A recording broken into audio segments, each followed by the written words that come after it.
warahmatullahi wabarakatuh. Alhamdulillahi rabbil alamin, wa bihi nasta'inu ala murid dunya waddin. Tsumma salatu wassalamu ala asyrafil anbiya'i wal mursalin, nabiyina wa habibina Muhammadin wa ala alihi wa ashabihi wa man sara ala nahjihi ila yaumiddin. Allahumma subhanaka la ilma lana illa ma 'allamtana innaka antal alimul hakim wa tub 'alaina innaka antat tawwabur rahim. Rabbi shrah li sadri wa yassir li amri wahlul 'uqdatan min lisani yafqahu qawli. Allahumma amin. Ma'asyiral muslimin jamaah rahimani wa rahimakumullah. Alhamdulillah, pada kesempatan malam hari ini Allah Subhanahu wa taala masih memberikan kita kesempatan untuk kembali bermajelis dalam majelis ilmu, majelis yang semoga diberkahi Allah Subhanahu wa taala. Dan insyaallah malam hari ini kita akan melanjutkan pengajian dari kitab Fathul Qaribil Mujib, Syarah Matan Al-Ghayah wa Taqrib, yang ditulis oleh Al-Alamah Muhammad bin Qasim Al-Ghazi rahimahullahu rahmatan wasi'ah, yang mana kitab ini membahas fikih dari sudut pandang mazhab Syafi'i. Ma'asyiral muslimin jamaah rahimani wa rahimakumullah. Pada pertemuan yang sebelumnya, sebelum Ramadan, kita sudah membahas kitab ini sampai dengan pembahasan rukun-rukun sholat. Insyaallah malam hari ini kita akan melanjutkan pembahasan rukun sholat, karena rukun sholat yang kita bahas masih sebagiannya, tidak semuanya terbaca. Insyaallah malam hari ini kita akan melengkapi pembahasan daripada rukun sholat tersebut.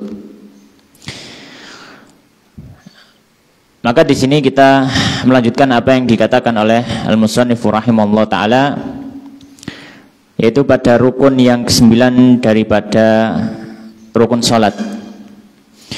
Bismillahirrahmanirrahim. Qala al-musannif rahimahullah ta'ala wa nafa'ana bi'ilmi fid dunya wal akhirah wa dakhalahu fasihah jannatihi Allahumma amin. Berkata penulis kitab, yaitu Ibnu Qasim Al-Ghazi rahimahullah ta'ala dalam kitabnya Fathul Qarib, qala wattasi'u, dan yang ke-9, as-sujudu, sujud marrataini, 2 kali, fi kulli raka'atin, di setiap rakaat salat. Maka ini adalah rukun yang ke-9 daripada rukun salat, yaitu sujud 2 kali di setiap rakaat. Maka kalau seseorang hanya sujud sekali, maka ini bisa membatalkan rakaat tersebut. Dan kalau sengaja, maka bisa membatalkan salat karena sengaja dia meninggalkan rukun tersebut. Ya. Wa aqalluhu, dan batas minimal sujud itu adalah mubasyaratu ba'dhi jabhatil musalli, menyentuh sebagian dari kening orang yang sholat, maudhi'a sujudihi, di tempat sujudnya, minal ardi, dari tanah, au ghairiha, atau selain tanah. Kemudian beliau menyebutkan batas minimal. Minimal dianggap sah sujud seseorang adalah ada bagian dari kening dahi ini yang menyentuh tempat sujud kita, yang menyentuh tempat sujud kita. Tidak harus seluruhnya, tapi sebagian, meskipun sedikit. Ya, meskipun sedikit, itu adalah batas minimalnya. Dan para ulama juga menyampaikan, di sini beliau mengatakan mubasyarah itu bersentuhan secara langsung, karena para fuqaha menyampaikan tidak diperbolehkan ada sesuatu yang menghalangi antara kulit yang menyentuh tempat sujud dengan tempat sujudnya. Jadi kalau misalkan dia pakai songkok seperti ini, kemudian yang sujud, yang terkena bagian daripada tempat sujud adalah songkoknya, maka sujudnya tidak dianggap sah. Ya, jadi harus kulitnya, harus apa? Kulitnya. Misalkan pakai songkok menutupi separuh keningnya. Namun ketika sujud, kulit dari keningnya menempel pada tempat sholat, maka sudah cukup. Tapi kalau dia sujud, kemudian yang kena itu hanya songkoknya misalkan, atau sorbannya, maka ini tidak mencukupi. Apa dalilnya? Dalilnya adalah hadis ya dari sahabat Ali radhiyallahu ta'ala anhu. Beliau mengatakan, "Idza kana ahadukum yusalli falyahsir al-imamata an jabhatihi." Kalau salah seorang dari kalian itu salat, maka hendaknya dia buka imamahnya dari keningnya. Ya. Maksudnya ya jangan sampai yang nempel ke tempat sujud itu apa? Imamahnya. Demikian juga hal yang senada disampaikan oleh sahabat Ibnu Umar. Sahabat Ibnu Umar mengatakan, "Kana idza sajada wa alaihi al-imamah yarfa'uha." Bahwasanya sahabat Ibnu Umar ini, beliau apabila sujud, ya, hendak sujud, kemudian beliau sedang pakai imamah, maka beliau angkat imamahnya. Hatta yad'a jabhatahu bil ard, hingga beliau ini meletakkan keningnya di atas tanah. Jadi bukan imamahnya yang nempel pada tanah tersebut. Demikian juga hal yang senada diriwayatkan dari sahabat Ubadah bin Samit. Jadi ada 3 sahabat di sini. Di mana diriwayatkan annahu kana idza qama ila shalah. Beliau apabila sahabat Ubadah ini apabila beliau salat, hasara al-imamata an jabhatihi, maka beliau menyingkap imamahnya dari apa? Dari keningnya. Ya. Dan riwayat-riwayat ini disebutkan oleh Al-Baihaqi di dalam kitab Sunan Al-Kubra. Ya. Ini adalah batas minimal. Jadi batas minimalnya paling tidak kulit daripada kening itu menempel di tempat sujud. Wa akmaluhu, dan yang paling sempurna ketika sujud bagaimana? An yukabbira lihuwihi, dia bertakbir untuk turun sujud, li sujudi, ya, untuk turun sujud, bila raf'i yadaihi, tanpa mengangkat tangan. Maka ketika selesai, ketika dia i'tidal, sami Allahu liman hamidah, dia angkat tangan, ya. Kemudian dia membaca doa i'tidal, kemudian hendak sujud, dia bertakbir lagi tanpa mengangkat tangan. Ya. Allahu Akbar, langsung sujud. Bila raf'i yadaihi, tanpa mengangkat tangan ketika hendak turun sujud. Wa yada'u rukbataihi, kemudian beliau dahulukan meletakkan lutut. Ya. Summa yadaihi, kemudian baru meletakkan tangan. Summa jabhatahu, kemudian baru meletakkan dahi. Wa anfahu, dan hidung. Ini yang paling sempurna. Ya. Jadi beliau turun, diletakkan kaki dulu, kemudian baru tangan, kemudian dahi dan hidung. Ya. Baik. Apa dalilnya? Ya. Dalilnya diantaranya hadisnya Ibnu Abbas radhiyallahu ta'ala anhu, bahwasanya Nabi sallallahu alaihi wasallam menyampaikan, umirtu an asjuda ala sab'ati a'dhum, aku diperintahkan untuk sujud di atas 7 tulang. Ya. Wa asyara biyadihi ila anfi, kemudian Nabi mengisyaratkan ke arah hidungnya, maksudnya ya ke arah jabhah tapi menutupi hidung. Jadi paling yang jabhah atau yang kening ini hukumnya wajib, yang hidung hukumnya sunnah. Maka lebih afdal ketika dua-duanya menempel. Ya. Wal yadaini warukbataini, serta kedua tangan, maksudnya telapak tangan, kemudian kedua lutut, wa atrafil qadamaini, dan ujung daripada jari kaki. Wala nakfita athiyaba wasya'ar, dan kita tidak tidak melipat baju dan juga tidak menahan rambut. Ya. Kemudian itu adalah dalil dari keumuman anggota sujud. Kemudian mana dalil menurunkan lutut dulu baru tangan? Dalilnya adalah hadis yang diriwayatkan Ashabus Sunan, diantaranya Imam Abu Dawud, Imam Tirmidzi, dan lain sebagainya. Ya. Dari sahabat Wa'il bin Hujr radhiyallahu ta'ala anhu, beliau mengatakan, ra'aitun Nabi sallallahu alaihi wasallam idza sajada wada'a rukbataihi. Beliau apabila sujud maka beliau meletakkan lututnya dulu, qabla yadaihi, sebelum meletakkan tangannya. Wa idza nahadha rafa'a yadaihi qabla rukbataihi, dan ketika beliau bangkit maka beliau mengangkat tangannya sebelum lututnya. Ya. Artinya diriwayatkan oleh Imam At-Tirmidzi, dan Imam Tirmidzi dalam kitabnya Sunan, ya, atau Al-Jami', Beliau setelah meriwayatkan hadisnya Wa'il ini, bahwanya Nabi SAW ya itu turun sujud mendahulukan lutut, maka Imam Tirmidzi mengatakan ya wa alaihi ya al-amalu ya, dan dengan hadis ini adalah pengamalan inda aktsari ahli ilm, di sisi banyak dari para ulama ya. Maka mayoritas ulama mengatakan ketika sujud, hendak sujud menurunkan kaki dulu, lutut dulu, baru tangan. Sebagian ulama memandang menurunkan tangan dulu baru lutut. Ya. Berdasarkan hadis ya yang diriwayatkan juga oleh Ashabus Sunan, bahwasanya Nabi sallallahu alaihi wasallam idza sajada ahadukum fala yabruk kama yabrukul ba'ir. Jika salah seorang kalian hendak sujud, maka jangan sujud seperti sujudnya onta ya. Kemudian Nabi SAW menyampaikan falyadha yadayhi qabla rukbatayhi, sallallahu alaihi wasallam, hendaknya dia letakkan tangannya baru lututnya. Cuma banyak dari para ulama atau beberapa ulama mempermasalahkan hadis ini bukan dari sisi sanad karena sanadnya sahih, tapi dari sisi matan sedikit problematis ya. Al-Imam Ibnu Qayyim Al-Hambali ya, bermadzhab Hambali, beliau menyampaikan hadisnya ini matannya terbalik. Harusnya bukan meletakkan tangan dulu baru kaki, tapi harusnya meletakkan kaki dulu baru tangan. Ya, meletakkan kaki dulu baru kanan. Karena ya, onta itu ketika turun ya, maka dia turun dari sisi depan dulu. Yang ditekuk itu kaki bagian depan dulu.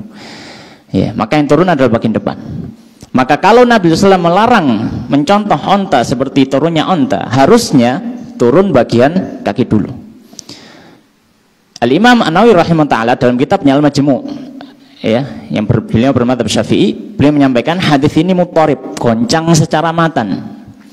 Oleh karenanya banyak dari para ulama yang tidak berpegangan dengan hadis tersebut. Ya, wallahu ta'ala a'lam.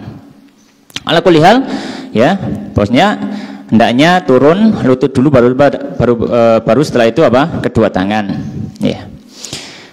Kemudian ini rukun yang ke-9 yaitu sujud. Qala al-musannifu rahimallahu taala wal 'ashiru. Yang ke-10 at-tuma'ninatu fihi, tumakninah ketika sujud. Ya. Fihi di dalamnya ai as-sujudi, yaitu dalam sujud. Taib. Bihaitsu di mana yanalu ya, mendapati maudhi'u sujudihi ya, tempat sujudnya itu thiqala ra'sihi, berat daripada kepalanya. Dalam artian posisi sujud yang benar hendaknya hendaknya kepala itu sampai benar-benar nempel, bukan ngambang ya, bukan ngambang. Ya, jadi benar-benar menempel di tempat sujudnya. Wala yakfi imsasu ra'sihi maudhi'a sujudihi, dan tidak cukup hanya menyentuhkan ya, atau hanya menyentuh kepala terhadap tempat sujud. Jadi kalau misalkan dia hanya menyentuh saja, menyentuh tanpa menekan, maka ini tidak mencukupi dalam sujud. Ya, maka ini tidak mencukupi dalam sujud. Bal yatahamalu, bahkan dia harus menitik beratkan atau memberikan berat kepada tempat sujud tersebut. Ya. Bihaitsu, batasannya bagaimana? Bihaitsu di mana laukana tahtahu qutnun, kalau seandainya di bawah keningnya itu ada kapas. Ya, masalan ya, sebagai contoh, lan kabasa, maka kapas itu akan mengempes gitu ya. Jadi karena ada tekanan. Ya, karena ada tekanan. Wa dhahara atharuhu ala yadin, dan tampak bekasnya di tangan ya. Lau furidat tahtahu, kalau seandainya tangan tadi diletakkan di bawahnya. Dalam artian ketika sujud itu harus ada titik penekanan, tidak cukup hanya mengambang saja. Meskipun kulitnya menyentuh dengan tempat sholat, tapi tidak ditekan sama sekali, maka ini tidak cukup. Ya, maka ini tidak cukup. Baik. Dalilnya apa? Dalilnya adalah hadisnya Ibnu Umar radhiyallahu taala anhu bahwasanya Nabi sallallahu alaihi wasallam beliau bersabda, "Wa idza sajadta famakkin jabhatak." Jika engkau sujud maka famakin, makin itu teguhkan keningmu. Dalam artian jangan ngambang. Wala tankuru nakran, dan jangan mencucuk ya. Seperti cucukan hewan gitu ya. Jangan hanya nakar itu seperti yang mencucuk, hanya menyentuh sedikit kemudian diangkat, tidak. Ya, jadi intinya adalah harus tumakninah dan harus kening tadi ya, menekan tempat sujud, tidak boleh hanya mengambang saja. Baik. Kemudian ma'asyiral muslimin jamaah rahimani wa rahimakumullah. Kemudian rukun yang berikutnya qala wal hadi asyara, dan yang ke-11 al julusu, duduk bainas sajdataini, duduk di antara dua sujud. Maka ini masuk kategori rukun salat. Duduk di antara dua sujud, maka ini masuk kategori rukun salat. Fi kulli raq'atin, di setiap rakaat. Maka di setiap rakaatnya ya, di setiap rakaatnya harus ada duduk di antara dua sujud. Ya, ini hukumnya wajib. Dan beliau mengatakan sawaun, sama saja, shalla qa'iman, apakah dia salatnya itu dengan berdiri, au qa'idan, atau salatnya dengan duduk, au muttaji'an, atau salatnya dengan berbaring. Ya, atau salatnya dengan berbaring. Kemudian nanti beliau akan menjelaskan. Ya, kalau sholatnya berdiri jelas kan duduk. Bagaimana kalau sholatnya duduk? Itu mana posisi duduk di antara dua sujud? Wong sholatnya dari awal duduk. Maka di sini beliau menjelaskan. Qala wa aqalluhu, dan batas minimal duduk di antara dua sujud apa? Sukunun, yaitu tenang, ba'da harakati a'dha'ihi, setelah pergerakan dari anggota tubuhnya. Itu batas minimal. Ya. Dan kita sudah bahas juga di pertemuan berikutnya, ya, bahwasanya di setiap rukun perbuatan ini dipersyaratkan adanya tumakninah, dan tumakninah adalah rukun sholat. Ya, jadi duduk di antara dua sujud plus juga tumakninah, dan tumakninah itu orang berada minimalnya orang berada di posisi itu dengan tenang, dan dia bisa membaca seukuran bacaan tasbih minimal sekali. Ya, dengan bacaan yang tenang di posisi itu, maka itu tumakninah. Tidak terlalu lama. Ya, tumakninah itu batas minimalnya tidak terlalu lama. Ya.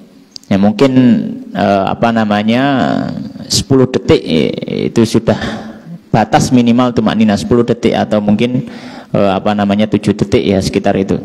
Itu batas minimal tumakninah, tapi di posisi itu ya. Tapi di posisi itu. Ya. Jadi misalkan orang ya habis sujud kemudian duduk ya, duduk diam. Nah, kemudian cukup untuk membaca tasbih minimal sekali. Maka itu ukuran apa? Tumakninah, dan itu batas minimal. Batas maksimalnya paling utama apa? Ya dia membaca doa yang ada di posisi itu secara sempurna. Semakin banyak semakin baik. Itu batas maksimalnya atau sempurnanya. Oleh karenanya beliau mengatakan wa aqallu, dan minimal duduk di antara dua sujud ini adalah sukunun, dia berdiam, ba'da harakati a'dha'ihi, setelah menggerakkan anggota tubuhnya. Wa akmaluhu, dan yang paling sempurna dari duduk di antara dua sujud, az-ziyadatu ala dzalik, ya, memberikan tambahan atas hal tersebut. Dalam artian bukan hanya duduk tenang sempurna, tapi dia tambahkan ya lebih lama bidu'ail waridi fihi, dengan membaca doa yang ada di dalamnya. Ya. Dan itu yang paling sempurna. Ya, meskipun dia bukan batas minimal. Ya. Kenapa? Karena bacaan zikir, ya, bacaan zikir di setiap gerakan sholat, ya, tentu saja kecuali al-fatihah dan tasyahud, ya, maka dia hukumnya sunnah. Ya. hukumnya apa? Sunnah. Bacaan sujud, bacaan ruku, hukumnya sunnah secara hukum, namun bukan berarti boleh ditinggalkan, tidak. Secara hukum, hukumnya sunnah. Kalau tidak dibaca, tidak membatalkan sholat, tidak mengharuskan sujud sahwi, ya. Akan tetapi kualitas sholatnya akan berkurang. Gitu. Falau lam yajlis. Nah, kemudian beliau menjelaskan, ya.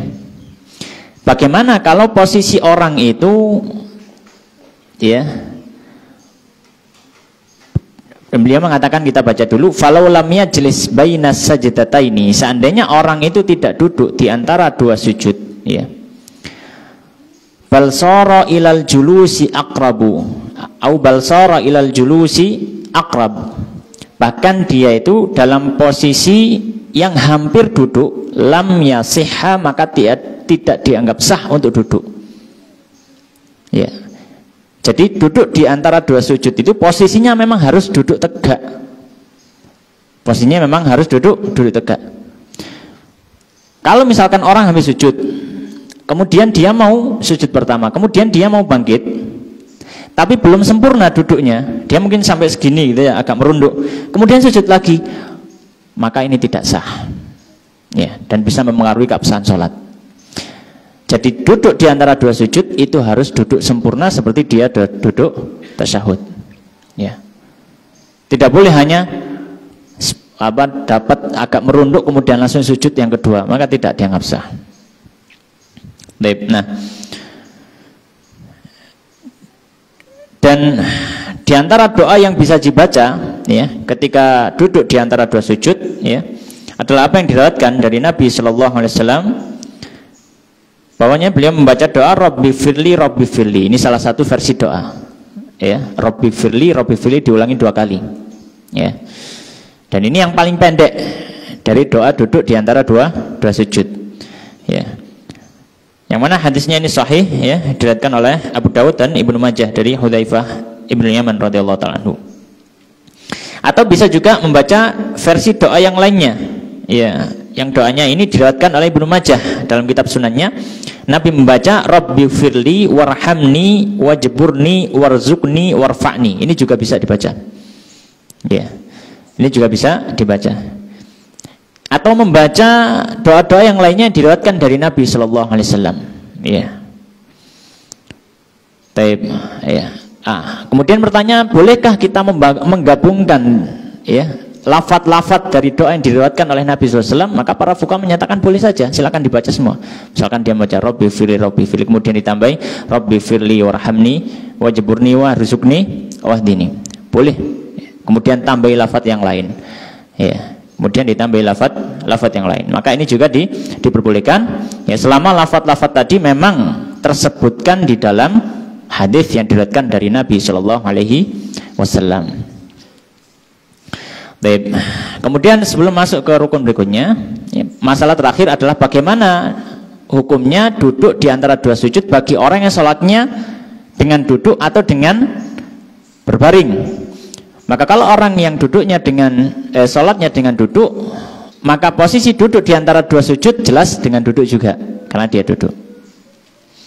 Tapi kalau orang yang sholatnya dengan berbaring, maka duduk di antara dua sujud, ya, adalah dengan isyarat. Dengan isyarat, ya. Karena dia tidak sujudnya saja nggak sujud kan dengan isyarat, maka duduk di antara dua sujud pun diisyaratkan, ya, tidak dengan duduk. Wallahu taala alam. Kemudian beliau mengatakan qala watsani asyara, yang ke-12, rukun yang ke-12 apa? At-tuma'ninatu fihi, tuma'ninah di dalamnya. Maksudnya di dalam apa? Al-julusi bainas sajdataini, yaitu tuma'ninah ketika duduk di antara dua sujud. Dan sudah kita jelaskan tadi, ya, batasan tuma'ninah, ya, batasan tuma'ninah. Dan perlu diingat bahwasanya tuma'ninah ini adalah rukun sholat. Kalau sengaja dihilangkan batal sholatnya, ya, maka ini perlu diperhatikan tuma'ninah daripada sholat tersebut, ya. Baik. Kemudian yang ke-13 ya, ats-tsalitsah asyara, yang ke-13 al-julusul akhiru, duduk terakhir. Maksudnya apa? Ai alladzi yaqubuhu assalamu, yaitu duduk yang mana setelahnya adalah salam. Itu yang dimaksud dengan duduk terakhir, yaitu duduk tasyahud akhir. Maka duduk tasyahud akhir ini adalah rukun salat. Ya, duduk tasyahud akhir adalah rukun salat.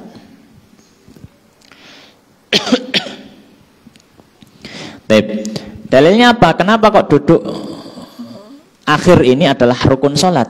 Iya. Karena dia adalah tempatnya rukun. Yang rukun itu tasyahud akhir. Tasyahud akhir rukun. Ya, bacaan tasyahud akhir adalah rukun salat. Dan bacaan tasyahud akhir hanya bisa dibaca ketika duduk. Maka otomatis kaidah fikih mengatakan ma la yatimul wajibu illa bihi fahuwal wajib. Sesuatu kewajiban yang tidak bisa dikerjakan kecuali dengan hal yang lain, maka hal lain ini juga diseret menjadi wajib. Maka orang nggak bisa tasyahud akhir sambil berdiri, ya, nggak mungkin. Maka duduknya itu juga menjadi rukun. Ya, duduknya menjadi rukun. Baik. Kemudian mungkin akan timbul pertanyaan, mengapa para ahli fikih menyebutkan termasuk rukun sholat adalah duduk tasyahud akhir sendiri dan bacaan tasyahud akhir sendiri. Duduk tasyahud akhir sendiri dan tasyahud akhir itu dibedakan. Ya, dibedakan. Mengapa? Ini untuk mengantisipasi.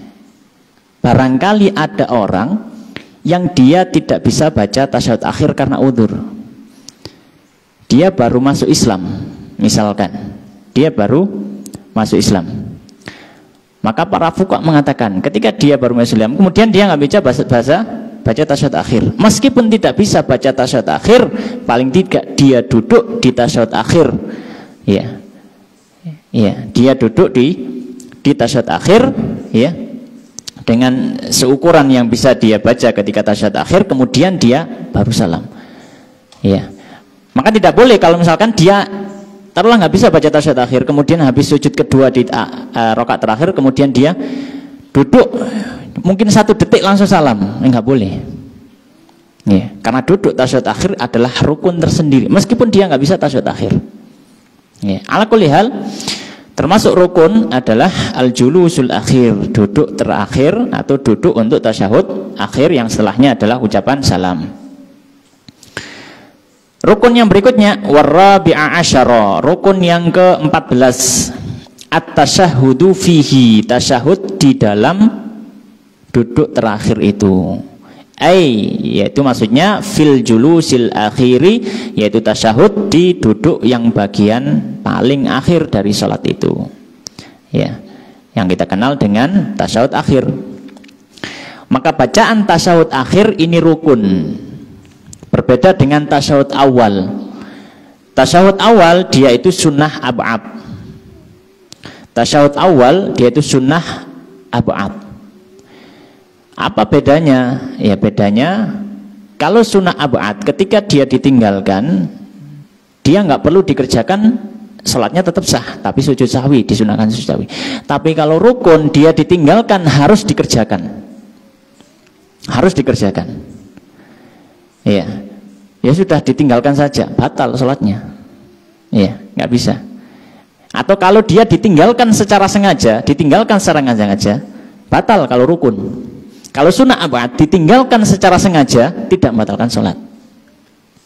Ini bedanya antara tasyahud akhir dengan tasyahud awal. Maka bacaan tasyahud akhir itu adalah rukun. Kalau orang sengaja meninggalkan, konsekuensinya batal sholatnya. Iya.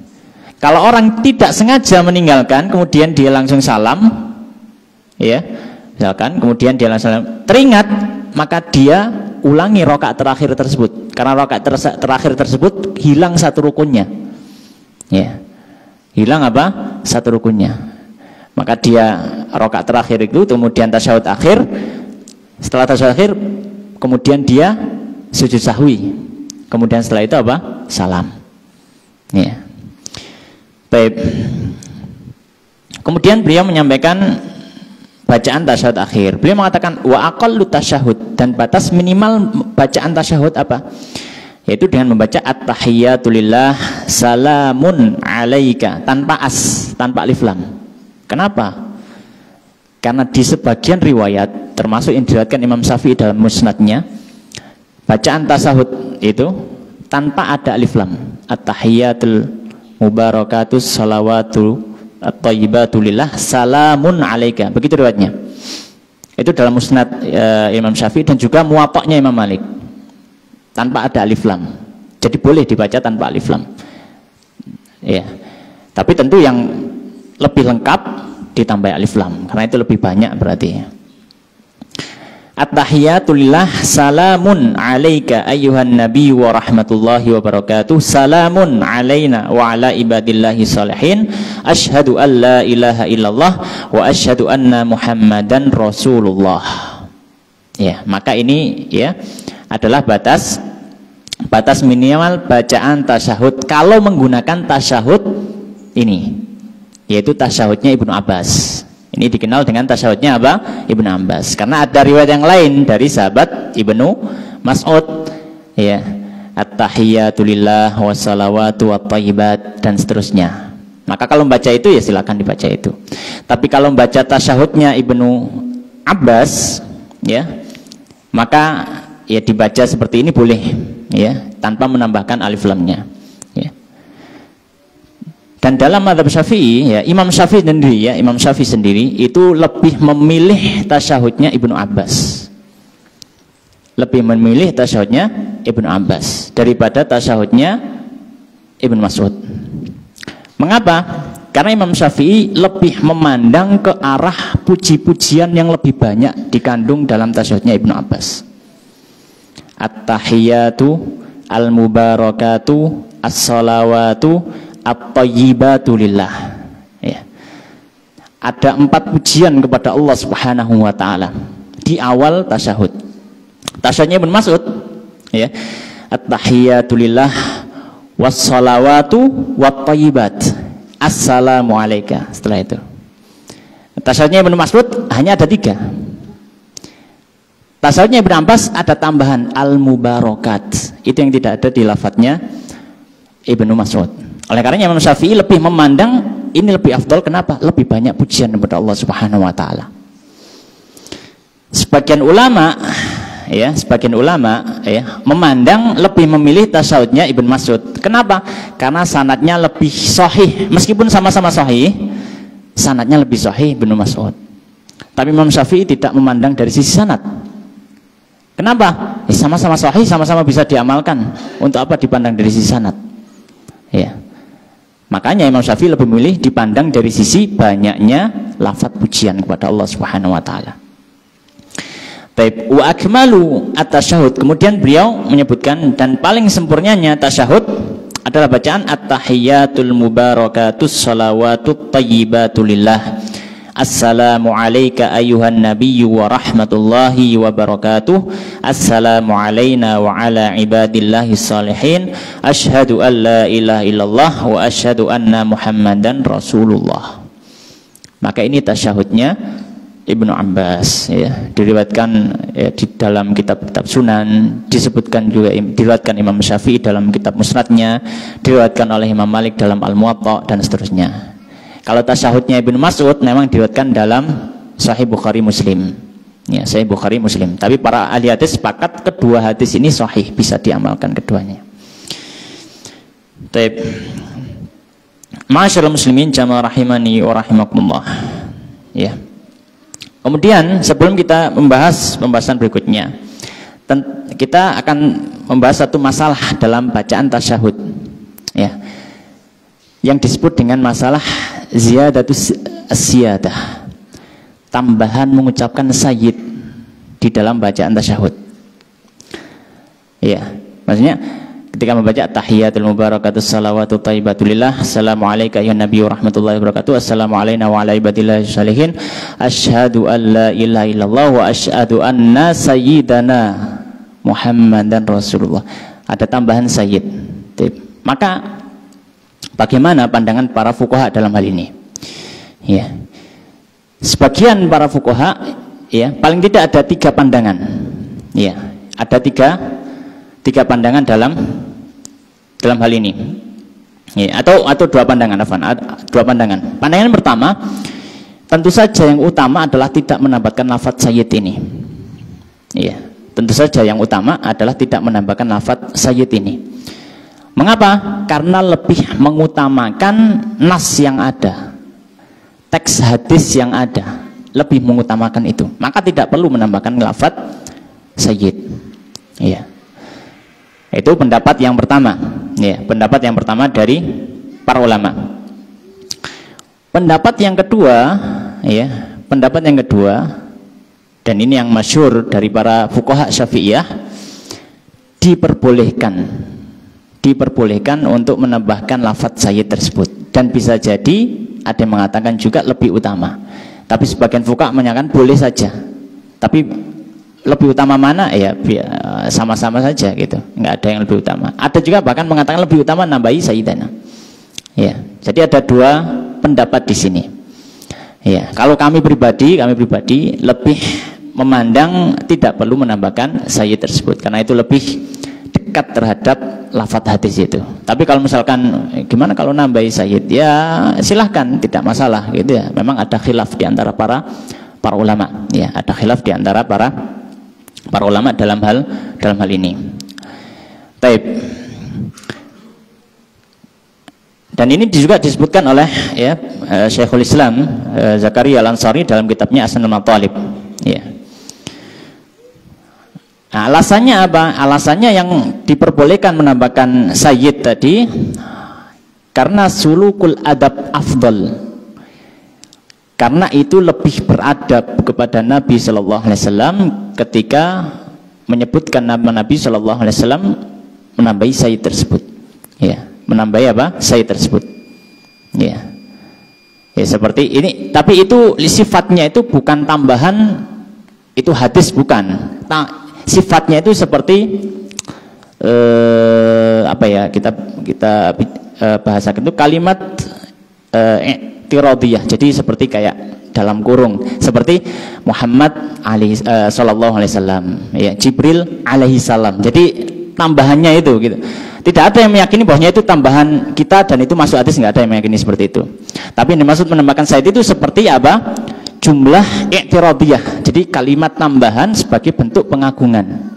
Sama seperti kita ya, misalkan dalam menulis hadis misalkan ya, an Ibni Abbas, nggak ada radhiyallahu ta'ala anhu, kita tambahi radhiyallahu ta'ala anhu misalkan. Ya, anan nabi, atau dalam lafadznya kanan nabi kita tambahi sallallahu alaihi wasallam. Itu jadi tambahan yang sifatnya memang adalah sisipan, fungsinya untuk penghormatan dan semisalnya. Nah, itu yang dimaksudkan oleh para fuqaha. Wallahu taala alam. Baik. Kemudian al-khamis wal khamis asyara. Yang ke-15 sekarang, yang ke-15. Rukun yang ke-15, as-salatu, bersolawat ala nabi, kepada Nabi sallallahu alaihi wasallam, fihi, di dalam tasyahud akhir, fil julusil akhir, yaitu di duduk yang terakhir, ba'dal faraghi, setelah selesai, minat tasyahudi, dari tasyahud. Ya. Maka salawat kepada Nabi sallallahu alaihi wasallam untuk tasyahud atau setelah tasyahud akhir hukumnya adalah rukun. Hukumnya apa? Rukun. Dan salawat kepada Nabi setelah tasyahud awal hukumnya sunnah. Ya, hukumnya sunnah. Karena mungkin sebagian ada yang terkadang ada yang mencukupkan diri di tasyahud awal itu sampai wa asyhadu anna Muhammadar Rasulullah atau wa asyhadu anna Muhammadan abduhu wa rasuluh, selesai. Tidak. Tapi ada sunnah ab'ad setelahnya, apa itu? Bersolat kepada Nabi, Allahumma salli ala Muhammad. Ya, jadi bacaan tasyahud awal ya ditambahi dengan salat Nabi. Dan di tasyahud akhir salat Nabinya itu bukan sunnah lagi, tapi rukun. Kalau tidak dibaca, hukumnya seperti meninggalkan tasyahud akhir. Ya. Oleh karenanya beliau memasukkan ini. Rukun ke-15 adalah salat kepada Nabi sallallahu alaihi wasallam. Wa aqallus salati 'ala nabi, dan batas minimal salat kepada Nabi Batas minimalnya apa? Allahumma sholli ala Muhammad. Itu batas minimal. Ya. Itu batas minimalnya. Mengapa batas minimalnya? Itu karena itu sudah mencakup lafaz sholawat. Ya kan? Perintahnya kan sholawat. Itu sudah mencakup lafaz sholawat. Ya. Dan kalau misalkan ingin yang sempurna, maka bisa membaca sholat Ibrahimiyah. Allahumma sholli ala Muhammad wa ala ali Muhammad kama shallaita ala Ibrahim, dan seterusnya. Ya. Sampai akhir innaka Hamidum Majid, ya. Maka ini lebih sempurna, ya. Lebih apa? Sempurna. Tapi minimal membaca Allahumma sholli ala Muhammad, itu minimalnya. Taib. Kemudian beliau mengatakan qala wa asy'ara, dan memberikan isyarat, kalamul musannif, ucapan penulis, anna salata, bahwasanya solawat, alal ali, kepada keluarga Nabi, la tajib, hukumnya bukan wajib, wa huwa kadzalik, dan memang demikian, bal hiya sunnatun, bahkan dia hukumnya apa? Sunnah. Oleh karenanya beliau mengatakan yang rukun hanya, atau minimal rukun, membaca Allahumma sholli ala Muhammad, itu minimal rukun. Tidak harus menambahi wa ala ali Muhammad, enggak harus. Ya.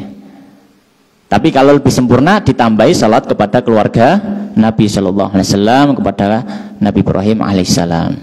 Ya. Maka kita ulangi, salawat kepada Nabi Shallallahu Alaihi Wasallam setelah tasyahud awal hukumnya sunnah. Kemudian yang kedua, salawat kepada Nabi Sallallahu Alaihi Wasallam setelah tasyahud akhir hukumnya rukun. Dan mengucap salawat kepada keluarga Nabi setelah tasyahud akhir hukumnya juga sunnah. Ya, sebagai penyempurna. Ya, sebagai apa?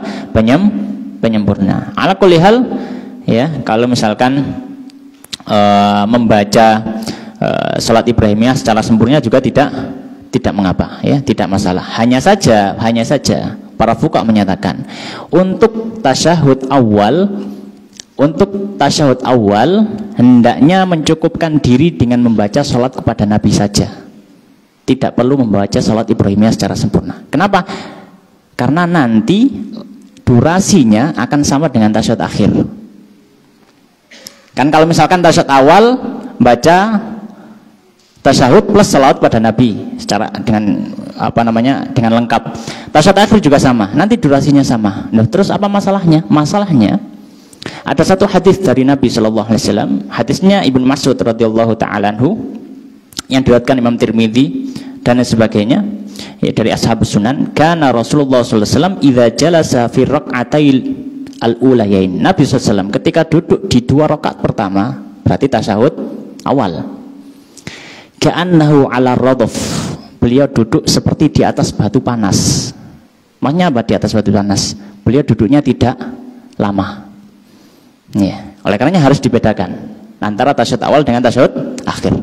Oleh karena para fuqaha menyatakan untuk tasyahud awal maka cukup sholawat kepada Nabi Allahumma sholli ala Muhammad, setelah itu berdiri rakaat ketiga.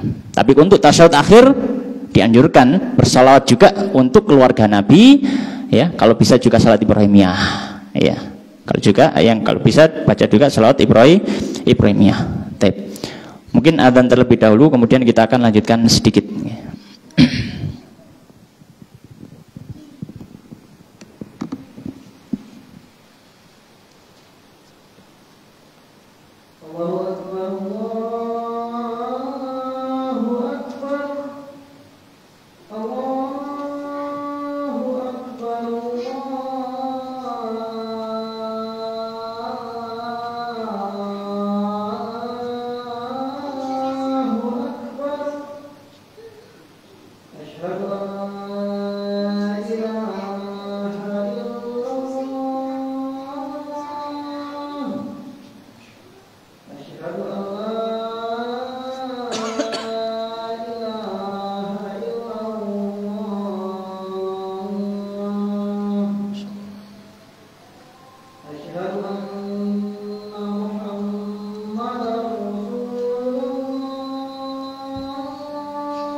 Baik,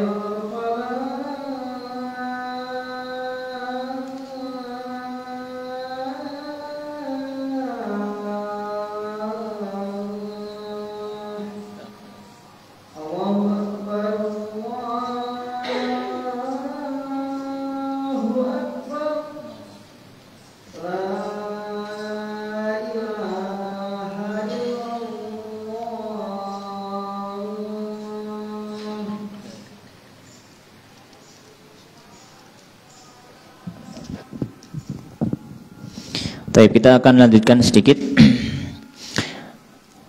Qala al-musannif rahimallahu taala wa nafa'ana bil ilmi fid dunya wal akhirah wasadisa asyara. Yang ke-16, rukun yang ke-16. Apa itu? At-taslimatul ula, salam yang pertama. Salam yang pertama. Maka masuk rukun salat adalah salam yang pertama. Jadi ketika salam yang pertama, ya, maka ini adalah rukun daripada sholat. Adapun salam kedua, salam yang kedua, para fuqaha menyatakan hukumnya itu sunnah. Dampaknya apa dari perbedaan hukum ini?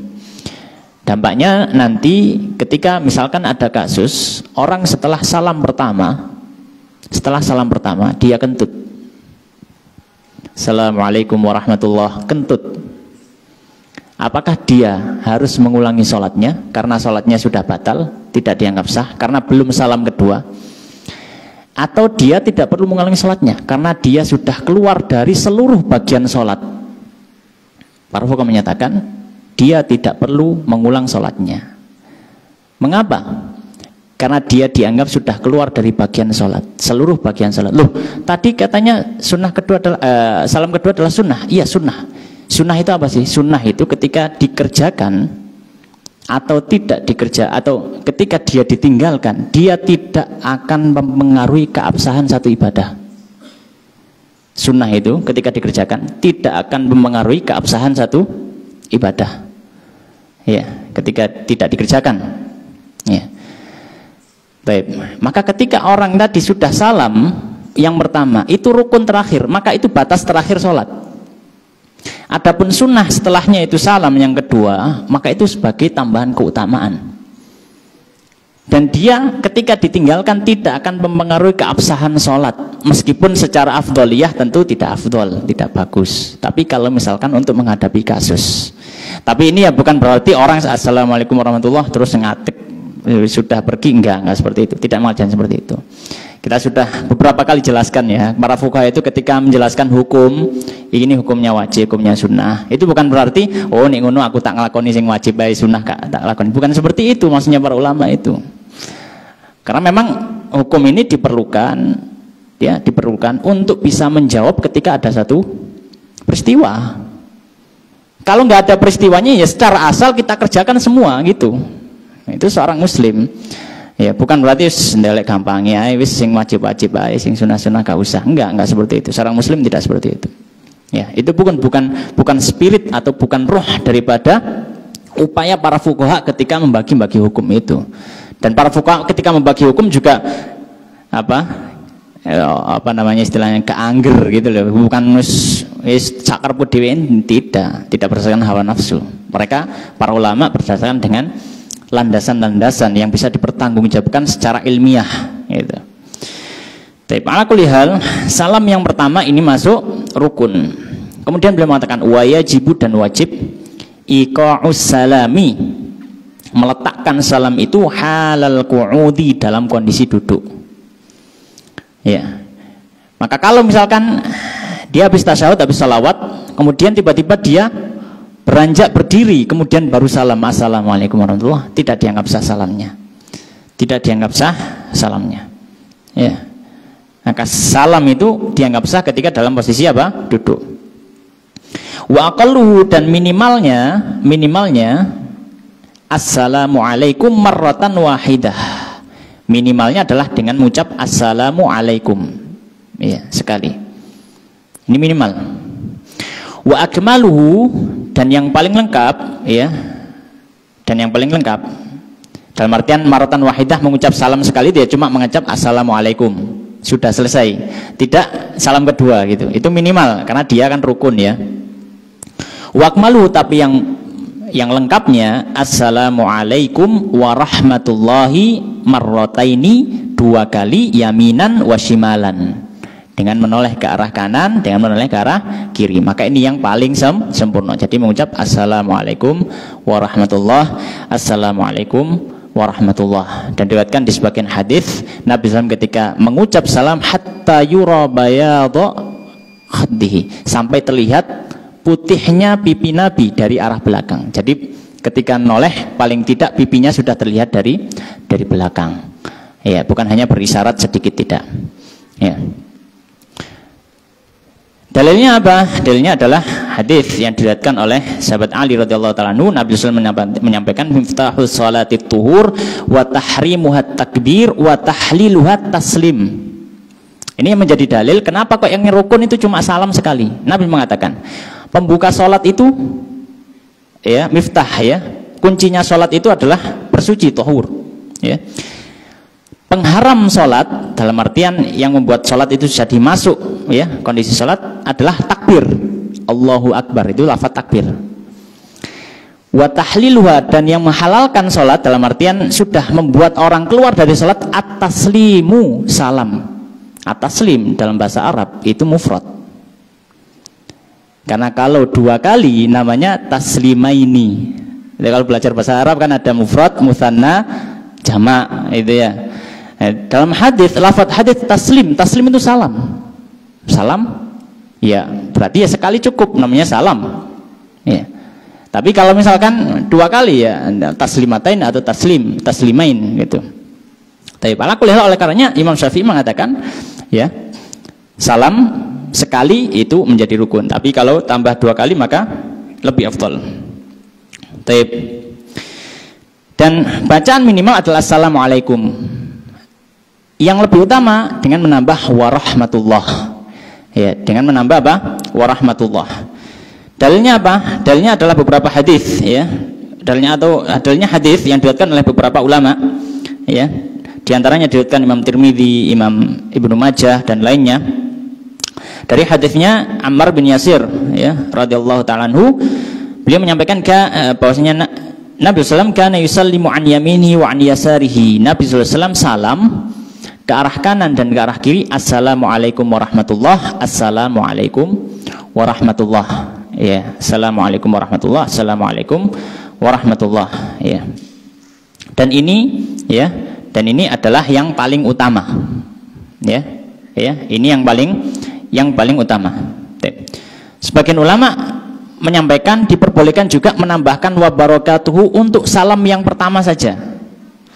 Salam yang kedua tetap sampai warahmatullah, assalamualaikum warahmatullahi wabarakatuh, assalamualaikum warahmatullah ya. Dan itu berlandaskan dari hadisnya Wa'il bin Hujr radhiyallahu ta'ala anhu ya, bahwasanya beliau mengatakan salaitu ma'an Nabi sallallahu alaihi wasallam fakana yusallimu an yaminihi, aku salat bersama Nabi maka beliau itu salam ke arah kanan, assalamualaikum warahmatullahi wabarakatuh, wa an shimali, dan ke arah kiri, assalamualaikum warahmatullah ya. Baik. Dan para ulama mengatakan disunahkan juga ya, hendaknya seorang makmum tidak salam kecuali setelah imam selesai salam kedua. Setelah imam salam kedua. Kemudian rukun yang berikutnya wasabi'a asyara, rukun yang ke-17, niyatul khuruji minas shalah. Menurut pendapatnya Imam Abu Suja rahimahullah taala, termasuk rukun adalah niat keluar sholat. Kalau niat masuk jelas, dalilnya ya jelas innamal a'malu binniyat. Tapi untuk niat keluar sholat, ini menurut Imam Abu Suja dalam matan takribnya itu masuk rukun, dan itu pendapat sebagian para fuqaha. Ya, orang harus juga disertai niat apa? Keluar sholat. Akan tetapi Al-Imam Ibnu Qasim rahimahullah taala dalam Fathul Qorib ini beliau memberikan komentar, wa hadza wajhun marjuh. Dan ini pendapat yang lemah dalam mazhab Syafi'i. Ya. Wakila, dan dikatakan la yajibu dzalik, tidak wajib niat untuk keluar salat. Niatul khuruji, yaitu keluar salat. Wa hadzal wajhu, dan pendapat ini huwal asahhu, yang paling sahih. Maka di sini dalam mazhab Syafi'i ada dua pendapat. Apakah niat keluar sholat ini wajib atau rukun ataukah tidak? Pendapat pertama mengatakan dia wajib, ya hukumnya rukun. Ya, jadi ketika dia salam dia niat dalam hatinya untuk keluar sholat. Ya, pendapat pertama, termasuk yang diikuti oleh Imam Abu Syuja rahimahullah taala. Dan ini pendapat yang lemah dalam mazhab Syafi'i. Pendapat mu'tamad, ya, pendapat resmi mazhab Syafi'i, tidak diwajibkan niat keluar sholat. Ya. Pendapat resminya mazhab Syafi'i. Jadi dia tidak ada kewajiban sama sekali. Kalau dikerjakan ya silahkan saja, tapi dia tidak wajib. Ya. Dan ini yang disebutkan oleh